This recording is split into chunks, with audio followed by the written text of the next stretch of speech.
first classic men's accessory on this list that can double as a defensive weapon, the Unassuming umbrella. Coming in anywhere from 25 to 40 inches in length, an umbrella can make a formidable weapon. Now, despite what you might have seen in the Kingsman movies, most umbrellas don't come with the ability to stun people or stop bullets. That being said, I do own an unbreakable umbrella, and I can tell you that these things are tough. At 40 inches in length, weighing 2 pounds, with a solid steel core, this thing could knock somebody out. And sure, it's not going to hit like a Louisville Slugger, but carrying an umbrella isn't going to draw attention to you like, walking down the street with this thing would. Now, the big question is, should you go with the hook or the straight end? Well, the hook's convenient. It allows you to free up both hands. Also, if you practice every day for 5 years, you can probably learn to swing mugs of beer around and use them as weapons. However, in self-defense forums, most guys prefer the straight handle because they feel it can do more damage. And if you want to see an umbrella in action, check this out.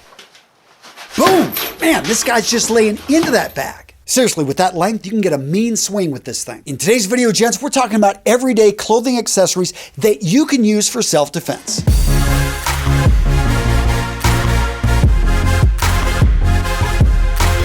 Now, today's video, gents, is sponsored by Vitaman. Now, gents, as an owner of Vitaman, I can say without any bias, we make the best damn grooming products on the planet. Seriously, guys, everything is made down in Australia following their strict guidelines using natural and organic ingredients. And let's just face the facts. Something down in Australia makes us men look good. Examples?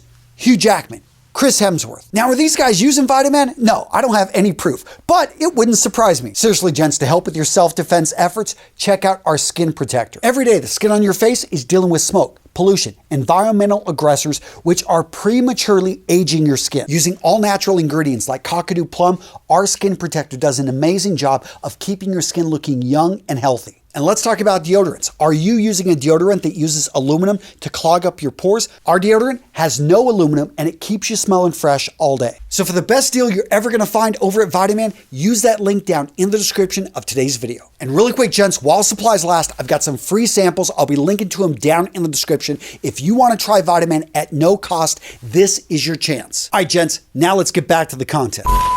Now, before I get into the next accessory, really quick, I want to explain why I'm making this video. So about 10 months ago, a good friend of mine was out walking in a mid-sized American city and was attacked at about 9 o'clock at night.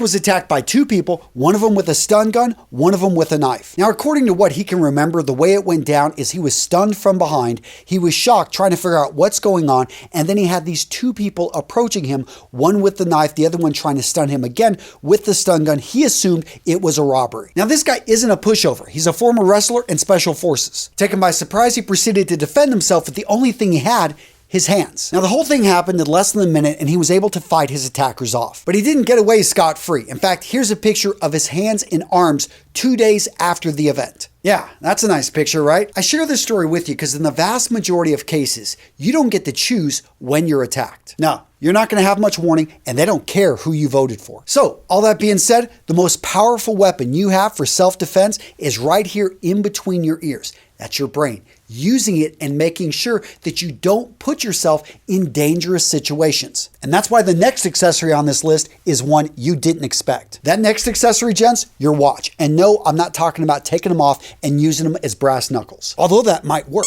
Now, what I'm talking about is understanding that most crimes happen after dark. 8 p.m., 9 p.m., 10 p.m., that's peak time for assault and murder. Midnight, that's prime time for sexual assault. 1 a.m., 2 a.m., 3 a.m., people are drunk.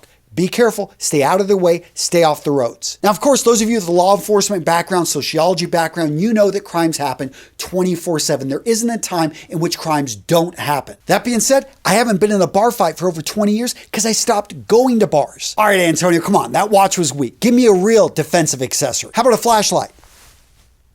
Did you see that? Notice how you were blinded. Well, guess what? That happens when somebody sneaks up on you and you shine 1,000 lumens, boom, right in their face. Another great thing with some of these metal flashlights, they make for great clubs. Now, a flashlight doesn't have to be huge to be bright and get the job done. And if you want to take it to a whole nother level, there are flashlights out there that double as stun guns. Now, please note that may not be legal in your area, so please check with the local laws. I know for me, in the state of Wisconsin, because I have a concealed carry permit, I'm allowed to have these weapons. And speaking of weapons, what about pistols? Now, for me, I do consider pistols to be accessories. Just look at how this HK-VP9 goes perfectly with this sports jacket. And look at this Beretta 92 FS. Look at how that black works with the gold, the texture on the handle, working with that texture in the jacket. Amazing. And for those days you want to wear close-fitted leather but not have any printing, will look no further than the Hellcat.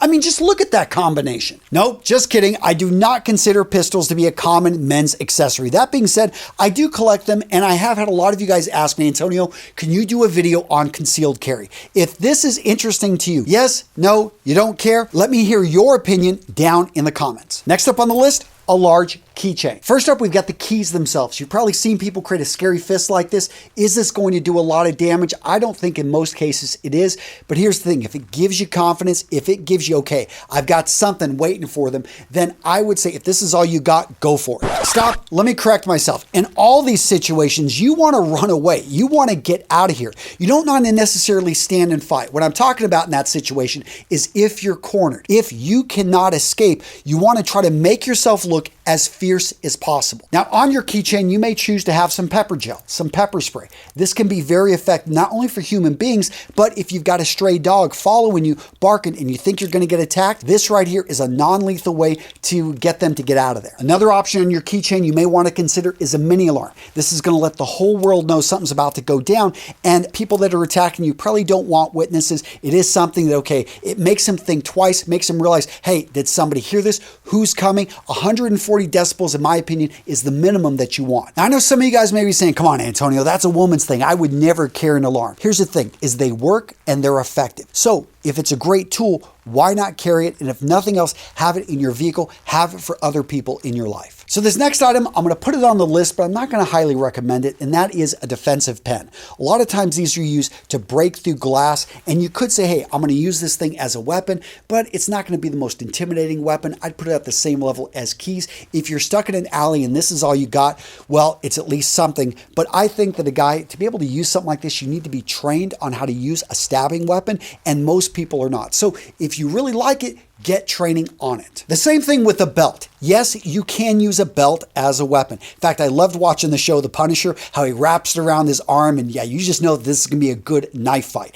But yeah, to watch The Accountant, the way that he used a belt to, manhandle that guy, that is, I mean, is it realistic? No, because let's just again face it, that guy could have turned anything into a weapon. I think he does. He turns a newspaper into a weapon. And what we're looking to do here is you're looking to create space between you and the other person, the attacker. That's what you want to do. And anything you can grab can technically be used as a weapon. Seriously, this heavy hanger right here can be used as a weapon, but more importantly, this is going to create space between me and my attacker. If this is all I got and he's got a knife, well, at least I can try to keep that knife away until I can escape. That being said, if you hit the right area at the right angle, even a small tool like this right here can do catastrophic damage. Now, I talked about running away. Gents, if you can, that is your number one option.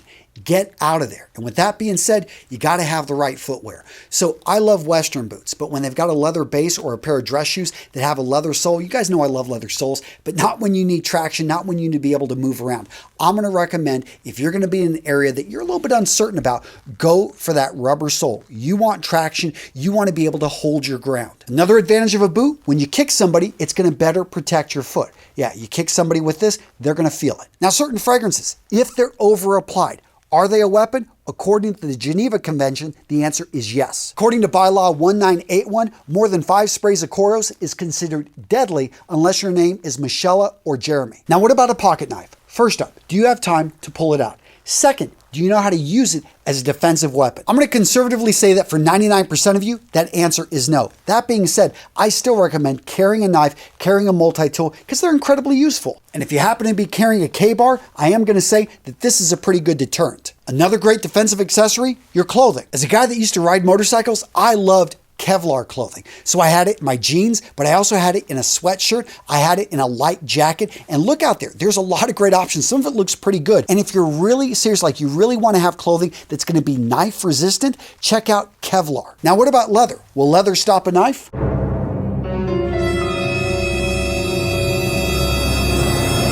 No, I'm not going to tear up this jacket, and I will say that it depends on the thickness of the leather and the way that the person is attacking you with the knife. With a stabbing motion, if they've got a lot of force, and unless they hit some hardware, it's probably not going to stop it. However, with a slash, it could do a decent job of stopping that first cut. In any case, leather jackets are amazing, and if you want to learn more about leather jackets, check out this video right here. This is my ultimate guide to buying the perfect leather jacket for you. I go in detail what you need to look for, what you want to avoid. So if you're looking for a leather jacket, you want an accessory that's going to protect you, check this one out right here. An awesome video. Seriously, go watch the video or I'm going to come pay you a visit.